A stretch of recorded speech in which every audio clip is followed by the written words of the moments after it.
Hi friends, welcome to relax recipes. இன்றைக்கி நம்ம ரொம்பவே சுவையான அதே சமயம் சிம்பிளாக செய்யக்கூடிய ஒரு தொக்கு வகை தாங்க பார்க்க போகிறோம். வீட்டில் காய்கறிகளே இல்லாதப்போ வெறும் தக்காளி வெங்காயம் மட்டும் வச்சு சீக்கிரம் கெட்டு போகாத மாதிரி தொக்கு எப்படி பண்ணலான்னு பார்க்கலாம்.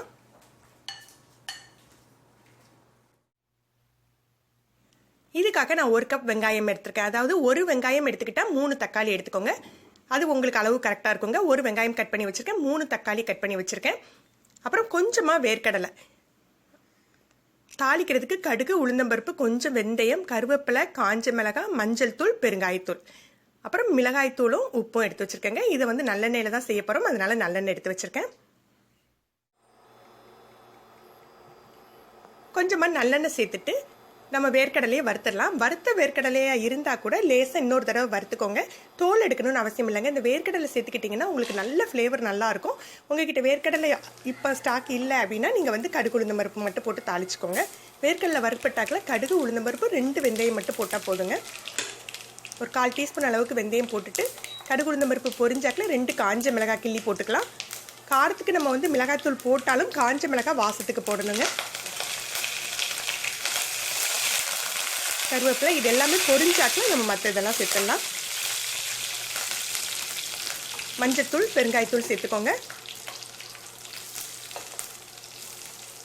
அதுக்கப்புறம் வெங்காயம் போட்டு வதக்கிடலாம். வெங்காயம் நல்லா வதங்கின பிறகு தான் நம்ம தக்காளி சேர்த்து வதக்கணும்.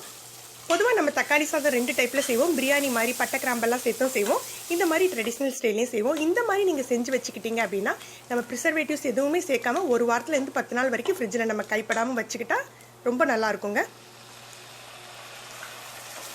தக்காளி சேர்த்த பிறகு தக்காளிக்கு தேவையான அளவு உப்பு சேர்த்துடலாம்.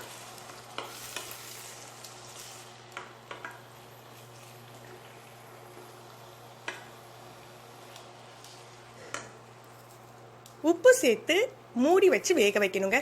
இந்த தொக்குக்கு நம்ம தண்ணி எதுவுமே சேர்த்து வேக வைக்கக்கூடாது. அதனால மிதமான தீயில இது 10-15 நிமிஷம் ஆகுங்க. ஏன்னா நல்ல எண்ணெய் பிரிஞ்சு கட்டியாகிற அளவுக்கு நம்ம வேக வைக்கணும். மூடி போட்டு வச்சிடலாம். நடுவில் ஒரு 5 அல்லது 6 நிமிஷம் கழிச்சு திறந்து பார்த்து கிளறி விட்டுக்கலாம். பாருங்க, இந்த ஸ்டேஜில் கொஞ்சம் கிளறி விட்டுக்கலாம். இது எதுக்காகனா நம்ம தண்ணி சேர்க்காதனால அடி பிடிச்சிடக்கூடாது அப்படின்னு சொல்லி பார்த்து நடுவில் கிளறி விட்டுக்கோங்க.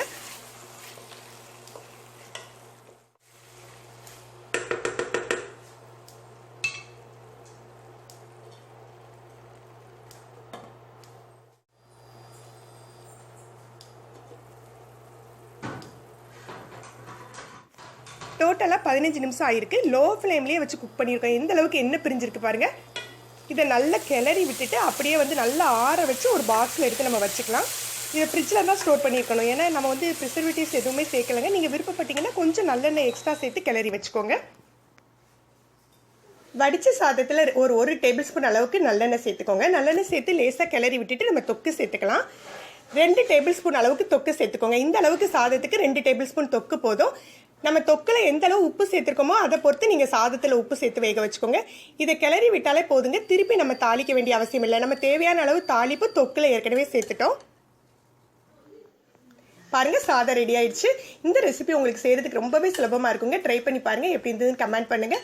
இந்த வீடியோவை மறக்காமல் லைக் அண்ட் ஷேர் பண்ணுங்கள். இது வரைக்கும் நம்ம சேனலில் சப்ஸ்கிரைப் பண்ணாதவங்க சப்ஸ்கிரைப் பண்ணி கீழே உள்ள பெல் பட்டனை ப்ரெஸ் பண்ணுங்கள். தேங்க்யூ.